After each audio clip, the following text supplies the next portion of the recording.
Selamat berjumpa dalam renungan Provinsi MSC Indonesia. Sahabat-sahabatku yang terkasih, pada hari ini kita merayakan Hari Raya Kenaikan Tuhan Yesus.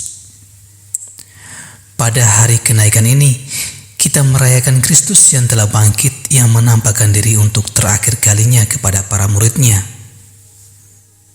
Teks dari Kisah Para Rasul yang kita dengarkan pada hari ini memberitahu kita bahwa Ia mempercayakan mereka dengan sebuah misi. Kamu akan menerima kuasa ketika Roh Kudus turun ke atas kamu, dan kamu akan menjadi saksi-saksiku sampai ke ujung bumi. Kemudian Ia menghilang dari pandangan mereka. Dengan demikian, kenaikan Tuhan membuka masa ketiadaan. Yesus tidak lagi terlihat. Bagi para rasul, ini adalah awal dari misi pewartaan kabar baik kepada semua orang. Untuk memberikan kesaksian ini, mereka membutuhkan kekuatan Roh Kudus. Ya, kenaikan Yesus mengarahkan kita kepada misi kita. Pada hari ini, Dia membawa sifat alamiah kita ke dalam kekekalan dan kemuliaan Allah. Pada hari ini, kelemahan kita disatukan dengan kekuatan Allah. Kata pengantar misa akan membantu kita menyadarinya. Dia naik ke surga untuk kembali, untuk membuat kita mengambil bagian dalam keilahiannya. Liturgi tidak pernah berhenti untuk mengingatkan kita akan pesan ini. Sebagaimana dalam barisan kata-kata dalam doa pembuka, Dia telah mendahului kita ke dalam kemuliaan, dan di sana kita hidup dalam pengharapan. Saudara-saudariku, sahabat-sahabatku yang terkasih, dengan naik ke surga, Yesus memberi kita sebuah bukti baru dan tambahan akan kepercayaan dan kasih-Nya. Ia mempercayakan misinya kepada kita semua. Ia menyerahkan tongkat estafet kepada kita. Janganlah kita takut untuk menerimanya. Ketika kita mempersiapkan diri untuk pesta Pentakosta, Hari Raya Pentakosta, marilah kita memohon rahmat Roh Kudus untuk kembali kepada tugas-tugas kemanusiaan kita penuh dengan sukacita.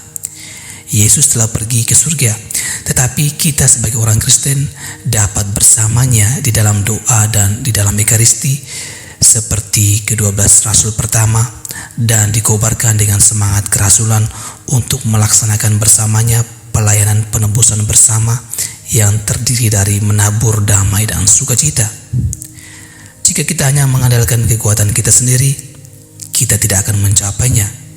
Jika kita mengandalkan Tuhan, kita akan mencapai segala sesuatu. Sebagaimana diingatkan oleh Rasul Paulus, segala perkara dapat kutanggung di dalam Dia yang memberikan kekuatan kepadaku. Marilah kita memohon kepada Tuhan dan Bunda Maria agar membantu kita dalam misi kita. Marilah kita juga berdoa kepada para kudus. Karena itulah inti dari persekutuan para kudus.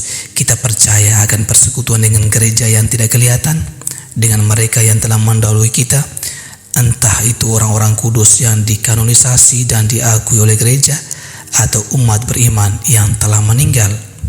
Semoga kita memiliki persekutuan dengan orang-orang kudus yang juga hidup dalam pengharapan.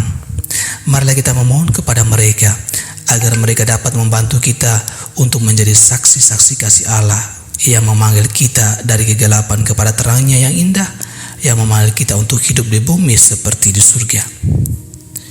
Hari Raya Kenaikan Tuhan meninggalkan kita pengharapan akan kedatangannya kembali tanpa menghilangkan sukacita dari kehadirannya saat ini dalam berbagai bentuk.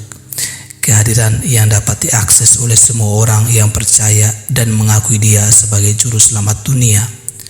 Rasul Paulus berkata, "Jika kamu mengakui dengan mulutmu bahwa Yesus adalah Tuhan dan percaya dalam hatimu bahwa Allah telah membangkitkan Dia dari antara orang mati, maka kamu akan diselamatkan." Sebagai penutup dari permohonan ini, marilah kita berdoa. Yesus, Engkau berpisah dengan murid-murid-Mu, tetapi Engkau tidak meninggalkan mereka. Engkau terus bersama kami sebagai saudara dan Tuhan yang kami kasih. Kehadiran-Mu memenuhi kami dengan pengharapan. Semoga hal itu memampukan kami untuk menjadi murid-murid misionaris sejati bagi saudara-saudari kami, menantikan hari di mana Engkau akan mengumpulkan kami selamanya dalam kemuliaan surgawi. Amin.